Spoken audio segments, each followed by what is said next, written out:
सदाशिवसमारंभां शङ्कराचार्यमध्यमाम् अस्मदाचार्यपर्यन्तां वन्दे गुरुपरम्पराम्। गुरुर्ब्रह्मा गुरुर्विष्णु गुरुर्देवो महेश्वरः गुरुः साक्षात् परब्रह्म तस्मै श्री गुरवे नमः।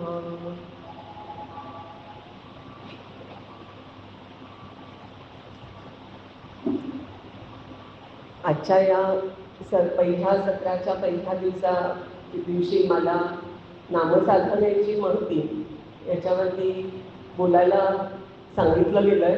मला खूप ऐन वेळेला हा माझं हे प्रवचन आहे असं मला जरा उशिरा समजलं. त्यामुळे मी थोडीशी तयारी माझी आहे की नाही अशा चिंतेमध्ये आहे. ते तुम्हाला प्रवचनातून कदाचित कळेल सुद्धा. पण शिवगड हे व्यासपीठ आत्ता दिदीमांनी सांगितलं की हे अभ्यासासाठी आणि साधना होण्यासाठी याच्यासाठी मुख्य आहे. म्हणजे इथे मी बोलण्यासाठी बसलेली नाही आहे, तर मी त्याच्या माध्यमातून माझा अभ्यास होईल अशा दृष्टीने याच्याकडे पाहिलं आणि मी थोडंफार तुमच्यासमोर थोडक्या वेळामध्ये मांडली. आजच्या आपल्या शिबिराच्या आचार्या जयश्री यांनी आत्ता ते यांना वंदन करते. आपले श्रीगुरू आत्ता येतील थोड्या वेळाने. आपल्या श्रीगुरूंना माझा नमस्कार करते. आदरणीय मंदाताई आणि मोळे शास्त्री यांना पण मी वंदन करते. आणि आपण सगळे श्रोते इथे लांबून एवढ्या उन्हाळ्यामध्ये इथे इथपर्यंत पोचलाय, कारण मी व्हॉट्सॲप ग्रुपवरती सगळं ऐकत म्हणजे वाचत होते की काय काय चालू आहे. आणि त्याच्यातून काही सूचना पण आम्ही देत होतो की जे पहिल्यांदाच इथे येणार आहेत त्यांनी आडमार्गाने कुठल्या न येता सरळ मार्गाने यावं कोल्हापूर मुरगुड अशी एक सूचना केली होती. याच्यावरून मला एक आठवलं की बऱ्याच जणांनी जग्गी वासुदेव यांचं नाव ऐकलेलं असेल.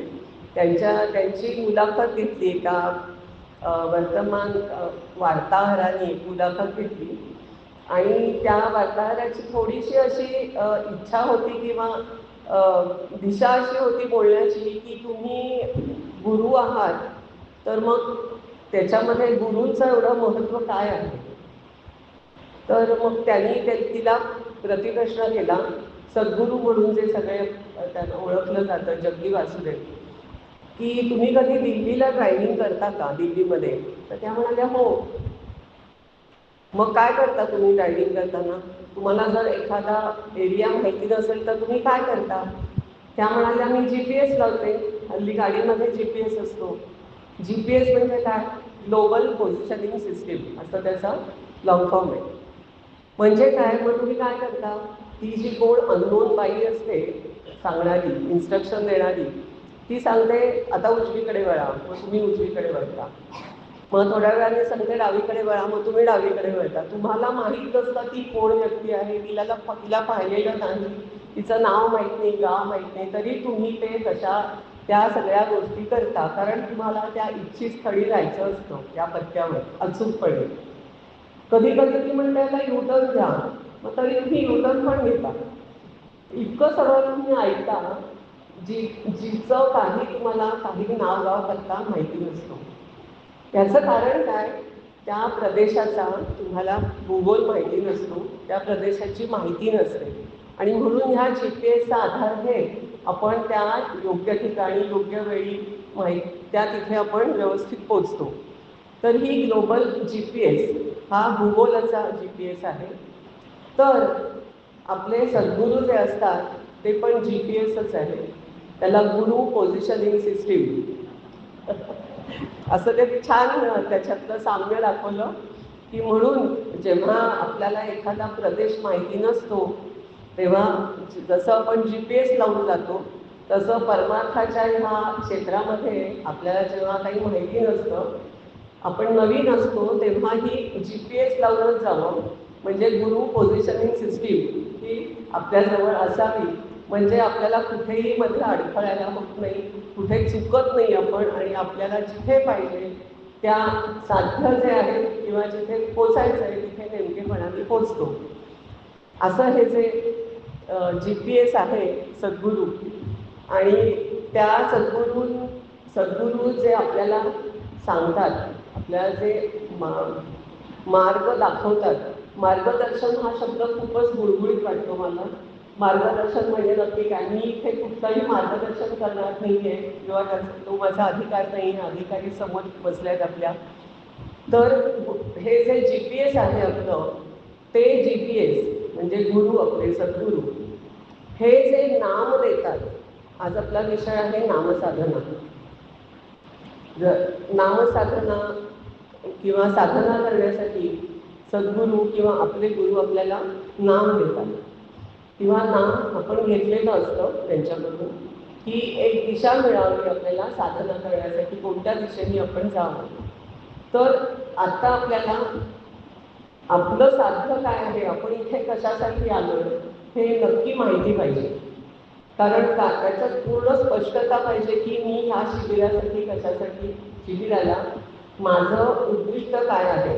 मी काहीतरी चांगलं कानावर पडावं म्हणून आलो आहे का मला काहीतरी अजून माझ्या ज्ञानामध्ये भर घालायची, का मला दिशा मिळवायची. काहीतरी निश्चित आपलं सगळ्यांचं ध्येय आहे हे नक्की.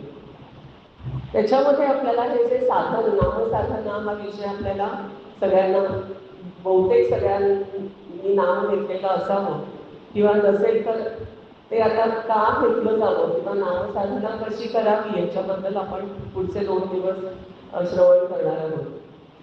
हे नाम जे आहे, आता त्याचं थोडं शास्त्र आपण समजावून घेऊया. कारण आपल्याला समजावून घेऊन परमार्थ करायचा आहे. शास्त्र समजावून घेऊन परमार्थ करायचं आहे. संत जे सांगतात आणि शास्त्र जे सांगतं ते समजावून घेऊन आपल्याला आपलं ध्येयापर्यंत जायचं आहे. तर आपलं सगळ्यांचं ध्येय काय आहे? मोक्ष, मुक्ती हा खूपच पुढचा टप्पा झाला.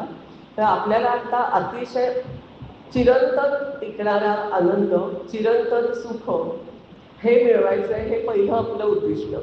त्याच्यानंतर मोक्ष, मुक्ती हे त्याच्यानंतरचे टप्पे आहेत आणि ते खूप गहन आहेत आणि सूक्ष्म आहेत. आपल्याला आता काय हवं आहे? आपल्याला निखळ आनंद, चिरंतन कायम टिकणारा आनंद. आणि जे आपल्याला आत्तापर्यंत कळलेलं आहे की आपल्या आत्तापर्यंत जी आपण मार्गक्रमणा केली त्याच्यामध्ये ते नाही आहे, हे आपल्याला नक्की कळलेलं आहे आता, असं मी गृहीत धरते. कारण विषय सुख जे म्हणतो ते अल्पकाळ टिकणारं असतं. ते त्याचा आपण भोग घेतला की त्याच्यात मागे जे आपण कमावलेलं पुण्य असतं ते संपतं आणि परत नवीन पुण्य आपण जोडतो. मग नवीन आपल्याला त्याच्यातून सुख आणि आनंदाची प्राप्ती होते. पण आपण मग ह्याच्यावर समाधानी नाही होत. ह्याच्यावर आपण समाधानी नाही होत. आपल्याला आणखी काहीतरी हवं आहे. आपल्याला अजून कायम टिकणारा आनंद, कायम टिकणारं सुख, ती एक सुखरूपता हवी आपल्याला. आणि म्हणून आपण या परमार्थाचा आणि शास्त्राचा आपण अभ्यास करतो. तर हे जे नाम आहे, त्या नामाचं शास्त्र असं आहे की काही जण आपण नाम घेत पण असाल, काही आपण मंत्र आपण म्हणत असू किंवा त्याची साधना करत असू. पण त्याच्यामध्ये एक नाम असतं, ते निर्बीज नाम असतं आणि सबीज नाम असतं. नामाचे 2 प्रकार आहेत. निर्बीज नाम म्हणजे आपण आपल्या मनाने जे ठरवतो तो मंत्र, किंवा एखाद्या सत्पुरुषांच्या समाधीवरून आपण एखादं नाम घेतो तिथे जाऊन, ते नाम असतं. किंवा एक तसबीर असते त्यांची, तिथे माळ ठेवून किंवा समाधीवर माळ ठेवून जे नाम घेतलं जातं की आपल्याला हवं असतं, काहीतरी मंत्र आपल्याला साधना करण्यासाठी हवा असतो, तो आपणहून जे आपण ठरवतो आणि जे घेतो आणि जे नाम घेऊन आपण आपली साधना सुरू करतो, उपासना सुरू करतो, त्याच्यामध्ये बीज असतं पण ते सुप्त असतं. त्याला निर्बीज असं म्हणता नाही येणार. खरं तर ते बीज आहे पण ते सुप्त अवस्थेत आहे. मग सुप्ताच्या विरुद्ध काय? तर जागृत, क्रियाशील. म्हणजे सबीज नाम असतं त्याच्यामध्ये, सबीज नाम त्याच्यामध्ये जी शक्ती असते ती गुरु क्रियाशील करून तो मंत्र आपल्याला देतात. म्हणून त्याला सबीज म्हणायचं. त्याच्यामध्ये शक्ती असते ती कार्यान्वित करतात, क्रियाशील करतात, जागरूक करतात. आणि त्या शक्तीबरोबर एक युक्ती पण असते. शक्ती आणि युक्ती अशा दोन्ही गोष्टी, ज्या गोष्टीयुक्त असं जे नाम गुरु जे देतात त्याला सबीज नाम असं म्हणतात. ह्या सबीज नामाचा महिमा आपण बघूया, महती. आणि निर्बीज नामाची पण महती आहे. म्हणजे निर्बीज नाम आपण घेतलं म्हणजे अजून आपण गुरूंकडून घेतलेला नाही असा एखादा मंत्र जो आपण आत्ता सगळ्यांनी म्हटला तो आपण गृहीत धरू की सगळ्यांना श्रीराम जय राम जय जय राम हा मंत्र म्हणायला सोपा आणि सगळ्यांना माहिती आहे. आणि त्याच्यामध्ये तो दिलाच पाहिजे वगैरे असं नाही आहे की जनरल आपण सगळेजण तो मंत्र म्हणत असतो, श्रीराम जय राम जय जय राम. तर हा जो निर्बीज मंत्र आहे हा जर आपण घेऊन साधना सुरू केलेली असेल तर त्याचं सुद्धा फळ असतं. त्याचं फळ असं सांगितलं आहे की त्याच्यामुळे म्हणजे त्या ते नाम घेऊन जे आपण अभ्यास करतो, साधना करतो, त्याच्यामुळे श्रीगुरूंची प्राप्ती होण्याची शक्यता असते. म्हणजे ते जे पुण्य जोडलं जातं त्या पुण्यामुळे आपल्याला आपले गुरु भेटतात असं त्याचं महत्त्व आहे. म्हणजे त्याचं सुद्धा महत्त्व आहे. आणि त्याच्यामध्ये एक शुद्ध पुण्याची आपण प्राप्ती करत असतो. हा मंत्र घेतल्यामुळे आपल्याला पुण्याची प्राप्ती म्हणजे पुण्य मिळत असतं आपल्याला. तर ते पुण्य कसं असतं तर शुद्ध किंवा पावन पुण्य. तर त्याला शुद्ध पुण्य का म्हणतात? म्हणजे पुण्य हे काय, अशुद्ध पुण्य कसं असेल आपल्याला असा प्रश्न पडतो की पुण्य हे पवित्रच असणार किंवा शुद्ध असणार. तर ते शुद्ध पुण्य म्हणजे काय तर जे पुण्य भोगल्यानंतर सुद्धा कमी होत नाही असं जे पुण्य त्याला शुद्ध पुण्य असं म्हणतात. बाकीची जी पुण्य असतात ती भोगल्यानंतर ती संपून जातात. आणि म्हणून जे आपण आता म्हटलं उल्लेख केला आपण की एखाद्या विषयाकडून मिळणारा जो आनंद, कुठल्याही संसारातल्या किंवा जगामधल्या व्यक्तींकडून मिळणारा, विषयांकडून मिळणारा आनंद हा त्या तात्कालिक पुण्यामुळे मिळालेला असतो. आणि त्याचा भोग घेतल्यानंतर ते पुण्य संपून जातं आणि म्हणून तो आनंद पण संपून जातो. आणि मग कळत नकळत आपण जर विचार केला तर कळत नकळत प्रत्येकजण आपण सतत कुठल्या तरी आनंदाच्या शोधातच असतो. अगदी साधं उदाहरण घ्यायचं असेल तर आपण काहीतरी नवीन नवीन प्लॅन करत असतो, बरोबर? की आज मी पंढरपूरला जाऊन आले, मला खूप बरं वाटलं, दर्शन झालं. परत एक महिना 2 महिने गेले की मग आपण म्हणतो की आता मला तुळजापूरला जायला पाहिजे. मग आपण तुळजापूरला जाण्याचा प्लॅन करतो. मग तिथे आपण दर्शन घेतो, पूजा करतो सगळं. ही जी सगळी मग त्याच्यानंतर 1-2 महिन्यांनी मैत्रीण म्हणते की चल मला अयोध्या बघायला जायचं आहे, आपण अयोध्या, काशी, बनारस जाऊन येऊ तिकडे. मग तिकडे जातो आपण. म्हणजे कळत नकळत आपण सातत्याने काहीतरी मला आनंद मिळावा, मला सुख मिळावं अशीच त्याच्यामागे प्रेरणा असते. ही प्रेरणा आपण लक्षात आत्ता घेऊ शकतो कारण आपण आत्ता अभ्यास करतो. अभ्यास का करायचा? अशा शिबिरांचं आपण शिबिरांना का यायचं, का श्रवण करायचं किंवा का आपण ग्रंथांचं वाचन करायचं? तर त्याच्यामागचं तत्त्व, त्याच्यामागचा विचार किंवा जी प्रोसेस म्हणतो ती काय आहे ती आपल्याला कळते. आपल्याला आत्ता कळत नसतं की हे असं होतंय.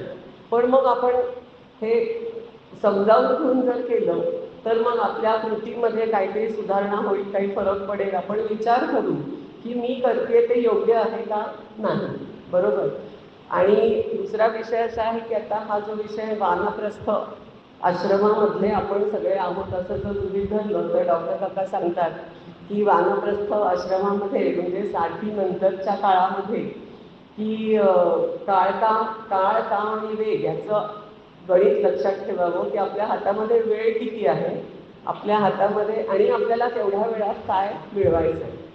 त्यामुळे मग आपली शक्ती आणि आपली युक्ती म्हणा किंवा काय आपलं हे कशामध्ये घालवायचं हे आपल्याला कळेल की विनियोग कसा करायचा, पुढच्या राहिलेल्या आपल्या आयुष्याचा विनियोग नक्की कसा केला तर मला चिरंतन आनंदाची प्राप्ती होईल.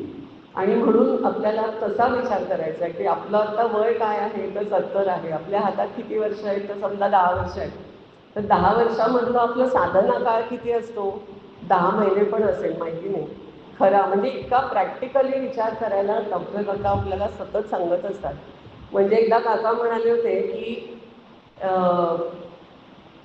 आपलं जसं पहिलीपासून दप्तर बदलत जातं मुलांचं, पहिलीचं वेगळं असतं, 5वीत वेगळं असतं, 10वीत वेगळं असतं, तसं दप्तर आपण बदलायला पाहिजे. म्हणजे जेवढं पहिलीमध्ये दप्तर असतं तेव्हा तेवढं कमी कमी होत जातं आणि बदलत जातं. त्यामुळे आपण दप्तर आपलं बदललं पाहिजे. आलं लक्षात म्हणजे काय म्हणायचं आहे. तर हे लक्षात ठेवायला पाहिजे आपल्याला. तर आपण हे जे सबीज नाम आहे, सबीज मंत्र गुरुंनी दिलेला, तर म्हणजे गुरूंकडून आलेला किंवा मिळालेला असतो तो.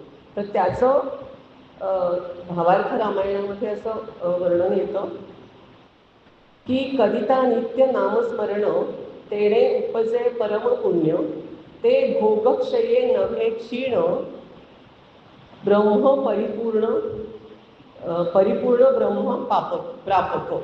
परत वाचते. करिता नित्य नामस्मरण तेणे उपजे परमपुण्य, ते भोगक्षये नव्हे क्षीण ब्रह्म परिपूर्ण प्रापक. नित्य नामस्मरणाने काय होतं, त्यांनी आपण आत्ताच पाहिलं की परमपुण्याची प्राप्ती होते, परमपुण्य निर्माण होतं. परमपुण्य म्हणजे शुद्ध पुण्य, की जे भोग होऊन संपत नाही. असं जे पुण्य ते त्याच्यापासून तयार होतं किंवा मिळतं आपल्याला. म्हणजे ते भोगक्षयाने क्षीण होत नाही.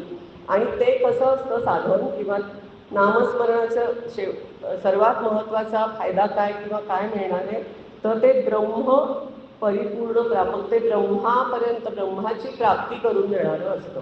ब्रह्म प्रापक म्हणजे ब्रह्माची प्राप्ती करून देणारं असतं.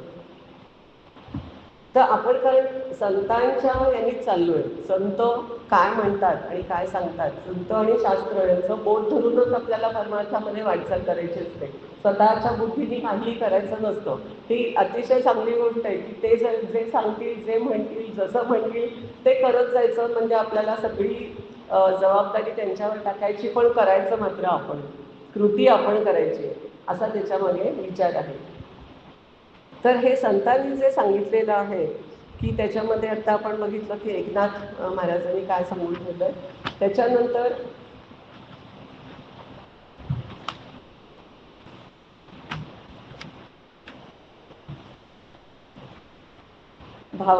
एकनाथ महाराजांनी कलियुगामध्ये नाम हे श्रेष्ठ साधन सांगितलंय. कलियुगामध्ये आपण आता कलियुगामध्ये आहोत. तर कलियुगामध्ये केवळ नामस्मरण किंवा नाम हेच उत्तम साधन असं त्यांनी सांगून ठेवलं. म्हणजे त्याच्यामध्ये सुद्धा कुठलीही संदिग्धता नाही की मी आता कोणत्या मार्गाने जाऊ, काय करू, ही संदिग्धता ठेवलीच नाहीये. कलियुगामध्ये आपण आहोत तर हे नामस्मरणच आपल्याला घ्यायचं आहे. नामस्मरण हेच आपलं साधन आहे. समर्थ म्हणतात, समर्थांनी काय सांगितलं याच्या बाबतीत, नामे होय चित्तशुद्धी. आता नामामुळे काय काय होतं, नामाची महती, नामाचं महत्त्व. नामे होय चित्तशुद्धी, नामे तुटे देहबुद्धी, नामे होय कार्यसिद्धी निज ध्यासे. नामे होय चित्तशुद्धी, चित्ताची शुद्धी होते. अखंड नामस्मरण करा, अखंड नाम घ्या.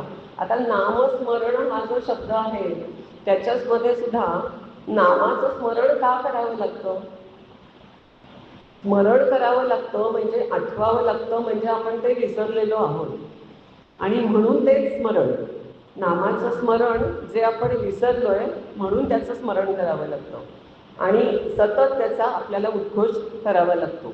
नामे होय चित्तशुद्धी. आणि काय होतं, सबीज नाम किंवा निर्बीज नाम, कोणत्याही नामाने चित्ताची शुद्धी ही होतेच.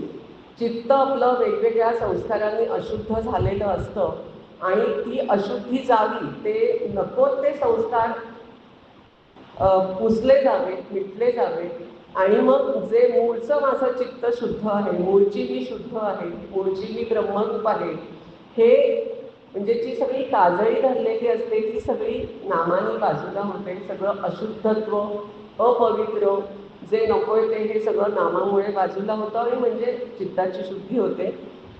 मी म्हणजे देह असं एक अगदी सटल म्हणतात डॉक्टर काका. मी म्हणजे देह असं एक कुठेतरी आपलं ठरलेलंच असतं की मी म्हणजे कोण आहे, तर माझा देह म्हणजे मी. एक्झॅक्टली उलटं आहे परमार्थशास्त्रात की मी देह नाही. हे सांगण्यासाठी डॉक्टर काका फार छान उदाहरणं देतात की जेव्हा मी म्हणते की माझी बुद्धी,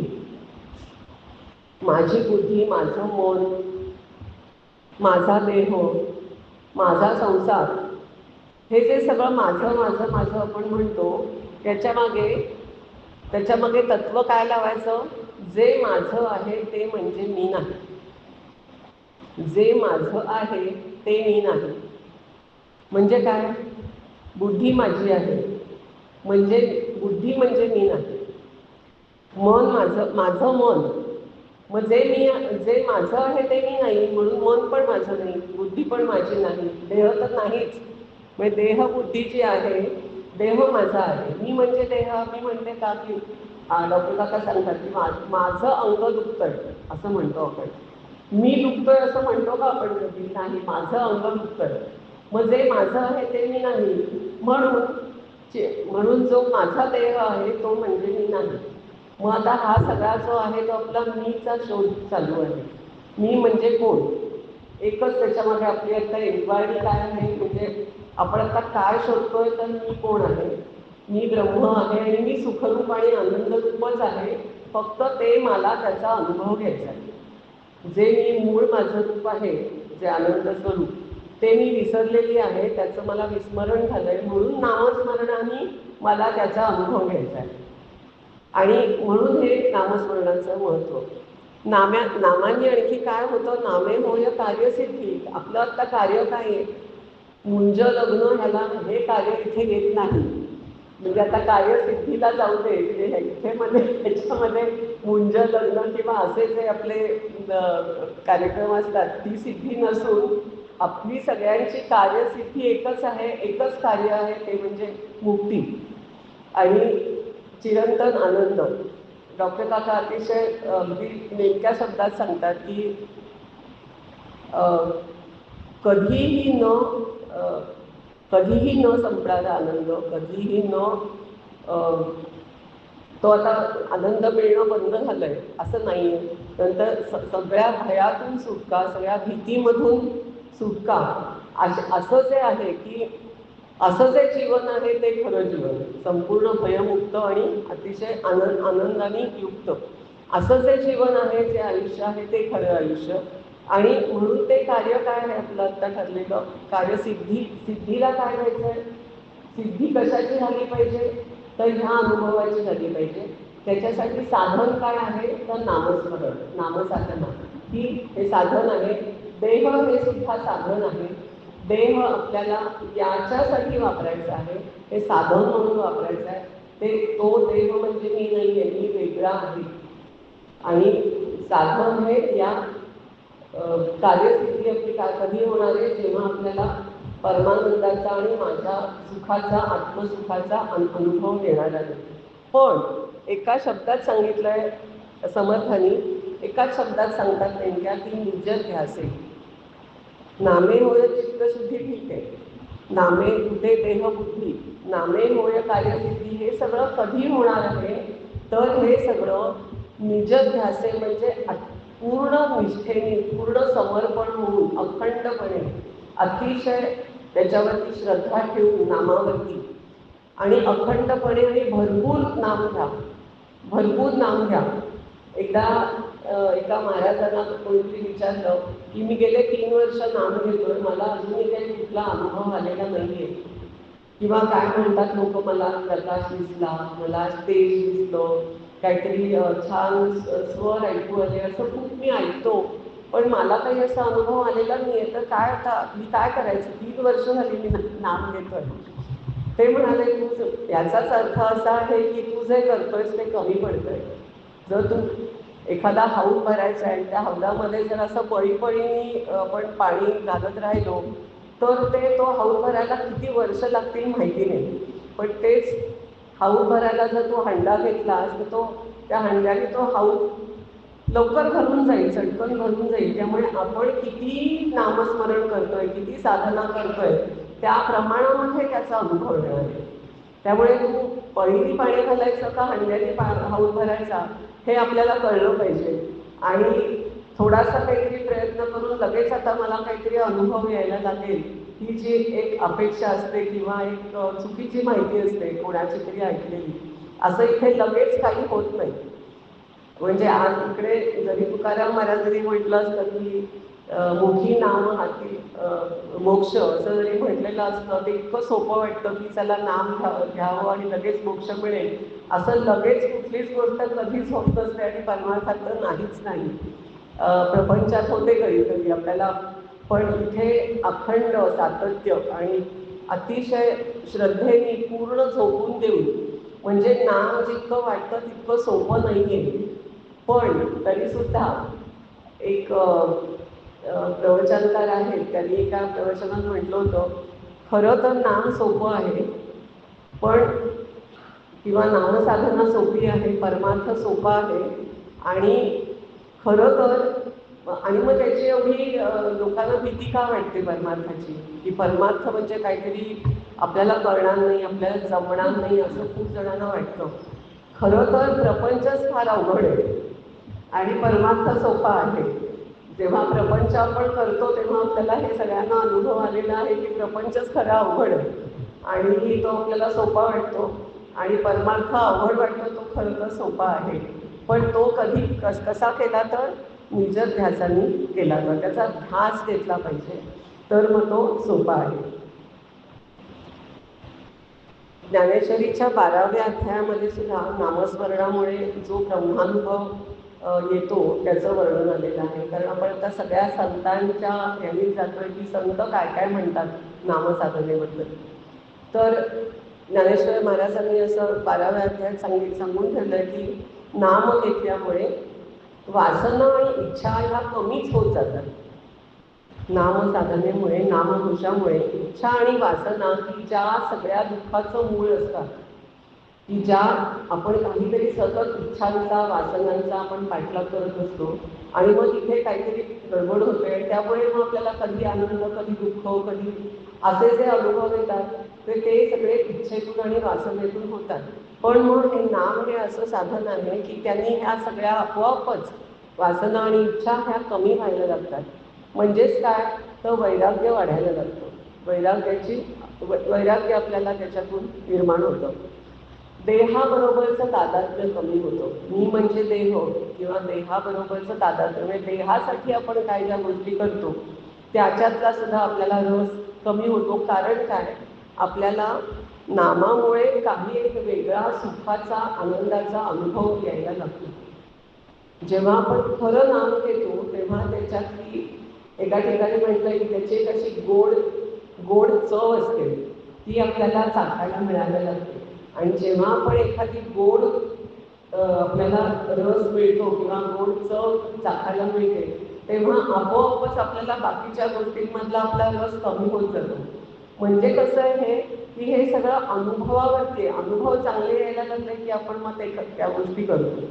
एखादी गोष्ट करायला घेतली आहे त्याचे आपल्याला रिझल्ट मिळायला लागले, आपण म्हणतो की रिझल्ट मला आता दिसायला लागला किंवा मिळायला लागला, तर मग आपला त्याच्यातला रस आणि रुची वाढते.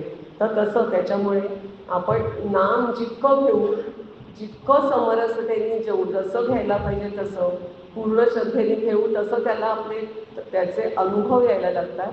आणि मग त्यामुळे बाकीच्या ज्या गोष्टी आहेत त्या हळूहळू आपोआपच त्या सुटायला लागतात. वैराग्य त्याच्यामुळे येतं. देहाचं तादात्म्य कमी होतं. पण ही जी चिकाटी आहे ती मात्र ह्याच्यामध्ये लागते. आणि ती त्याच्यामध्ये तो जो पहिला प्रयत्न असतो की तो सोडायचा नाही. काही झालं तरी अनुभव येईपर्यंत, एखादा असा छान अनुभव येईपर्यंत किंवा समाधान, डॉक्टर काका सांगतात की आपली साधना ही योग्य रीतीने चालली आहे की नाही, हे कसं ओळखायचं, हे कसं ओळखायचं. कारण दुसऱ्या माणसाला काही कळणार नाही किंवा त्याचं काही आपल्याकडे लक्ष नाही, कारण हे फक्त आपल्यासाठी चाललं आहे. बरोबर, ही अंतरंग साधना आहे, बहिरंग काही नाही याच्यामध्ये. कुठे यज्ञयाग नाही, काही नाही, बाहेर काही दिसत नाही, कुठेही प्रदर्शन करायचं नाही आपल्याला की मी आता नाम घेतोय, मी मला आता गुरुनी नाम मंत्र दिला, मी हे करतो, आज मी 5,000 केले, 10 माळा केल्या, हे सांगायचं नसतं. कारण हे आपल्यासाठी असतं, ही अंतरंग साधना असते. मग त्या अंतरंग साधनेमधून आपली ही साधना बरोबर चालली की नाही, हे ह्याचे निकष आपल्यालाच आपण पडताळून बघायचे की वाढती तृप्ती, वाढतं समाधान आहे की नाही. आपलं समाधान हे वाढतंय का कमी होतंय का तेवढंच राहतंय. आपली तृप्ती, आपला आनंद, आपलं सुख हे वाढतं आहे की नाही प्रमाण. ते जर वाढतं असेल तर मग आपलं बरोबर चाललंय. तर जे कमीच होत असेल किंवा त्याचा काही उपयोगच होत नसेल तर त्याचा तो प्रॉब्लेम माझ्यातच आहे, माझ्याच नामसाधनेमध्ये आहे असं समजायला हरकत नाही. म्हणजे ते घासून बघायचं की काय चाललंय आपलं, ते आपल्याला बरोबर कळतं. आपण कुठे चुकलं हे फक्त आपल्याला कळतं, किंवा कुठे आपण बरोबर विचार केला हे पण आपल्याला बरोबर कळतं. ते मात्र आपण लगेच सांगतो की मी असं केल्यामुळे असं झालं, पण कुठे चुकलं हे आपण पटकन कबूल करत नाही, पण आपल्याला इथे कळलेलं असतं. ते असं जे आत्मपरीक्षण आहे ते करत करतच साधना करायची असते. आणि त्याचे हे निकष ठरलेले आहेत. समाधान, आनंद, तृप्ती, सुखाचे अनुभव हे वाढते असेल तर आपली साधना योग्य पद्धतीने चालली आहे.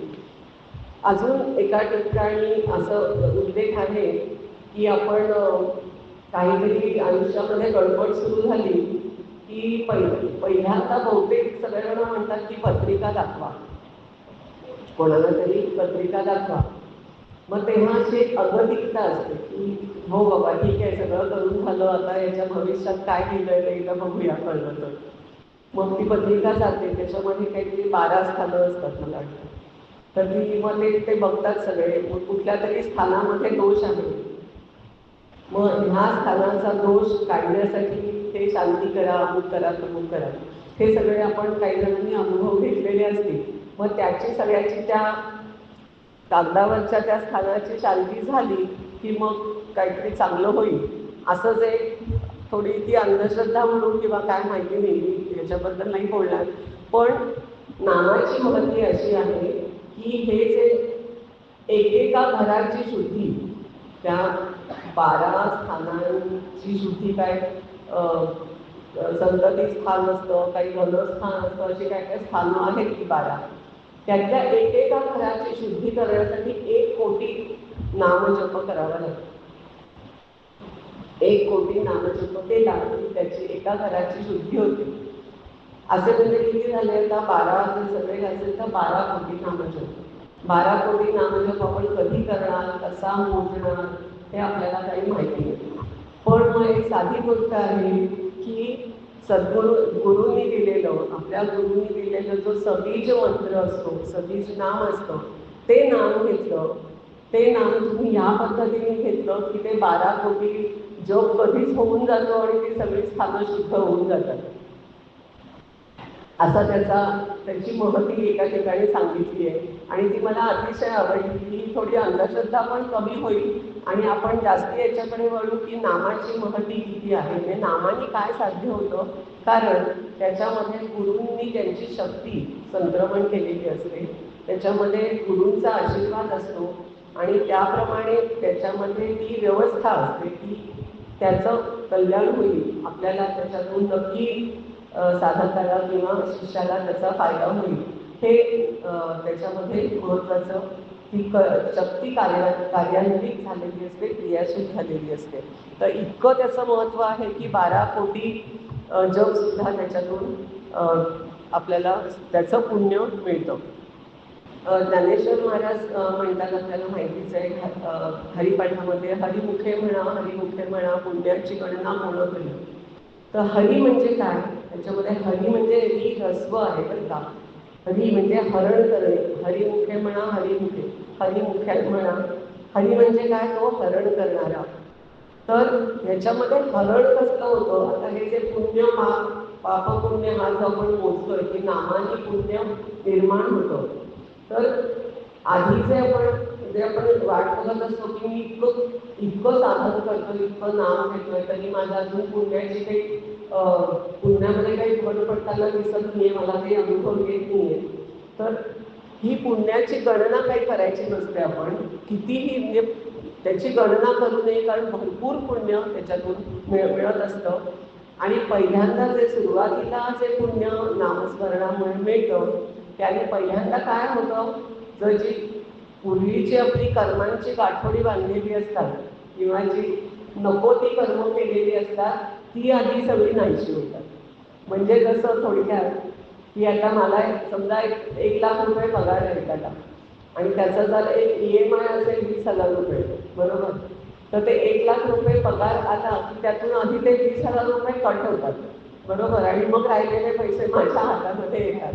तसं आहे की जर तुम्ही पुण्य जेवढं मिळवाल त्याच्यातून आधी ते पापकर्म केलेली असतात, ती जी गाठोडी साठवलेली असतात आपली, ही सगळी आधी नाहीशी होतात. आणि मग पॉझिटिव्ह जो हे असतो बॅलन्स, तो तेव्हा सुरू होतो. आधी तो निगेटिव्ह बॅलन्स सगळा त्याच्यातून जातो. हे सगळं शास्त्र आपण लक्षात घेतलं पाहिजे जेव्हा आपण नामसाधना करू शकतो, की सगळं पूर्वसंचित जे नको आहे ते सगळं आधी बाजूला होतं, आणि त्याच्यानंतर आपला खरा पुण्य संचय सुरू होतो. म्हणून हरिपाठामध्ये अजून पण म्हटलं की असोनी संसारी जिव्हे वेगू करी, वेदशास्त्र उभारी बाह्या सदा.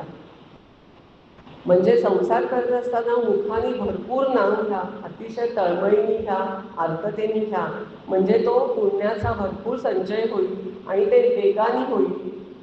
जिव्हे वेगू करी, ते भरपूर नाम घ्या, त्याच्यामध्ये परमार्थाची तातडी करावी म्हणतो माहिती आपल्याला, की ते तातडी करा त्याची, आणि मग त्याचे अनुभव नक्की येतील. हे शास्त्रांनी आणि संतांनी आपल्याला त्याची ग्वाही दिलेली आहे. असं हे जे नाम साधना, नामामध्ये केवढी शक्ती आहे, केवढी त्याच्यामध्ये त्याचं महत्त्व आहे, जे सबीज मंत्रामध्ये असतं. निर्बीजमध्ये सुद्धा त्याचं किती असतं आपण पाहिलं, पण ते सबीज ज्याच्यामध्ये गुरूंचा आशीर्वाद असतो, त्यांनी ती शक्ती त्याच्यामध्ये संक्रमण केलेलं असतं. ती जर साधना आपण केली तर त्याच्यामध्ये आपल्याला जे साध्य आहे ते नक्की मिळणार आहे, याची ग्वाही आपल्याला संत, सद्गुरू आणि हे नेहमी हे देत आहेत. आणि त्याच्यासाठीच आज आपण इथे या शिबिराला त्याच्यातून कसा फायदा घेता येईल, नेमकं साधन कसं करावं, ध्यान कसं करावं, त्याचे टप्पे काय असतात, हे सगळं समजावून घेण्यासाठी आपण इथे आता या शिबिराला उपस्थित आहोत. नामामध्ये एक असं आहे की ते जेवढं आपण करू, जेवढं आपण त्याच्या अंतरंगामध्ये जितकं जाऊ, तितका त्याचा अनुभव वेगवेगळ्या स्तरावरचा असतो. म्हणजे आत्ता पहिला जो अनुभव असतो तो सुपरफिशियल म्हणून आपण वरवरचा असतो, पण जेवढं आपण त्याच्या खोलात जाऊ, जितकं त्याच्या जेवढं करायला पाहिजे आणि जसं करायला पाहिजे तेवढं करू, तसं त्यातला तो स्तर आपला वाढत जातो. अनुभव त्याचे कसे वेगवेगळे येत असतात हे सुद्धा आपल्याला शास्त्रामध्ये आणि संतांनी सांगितलेलं आहे.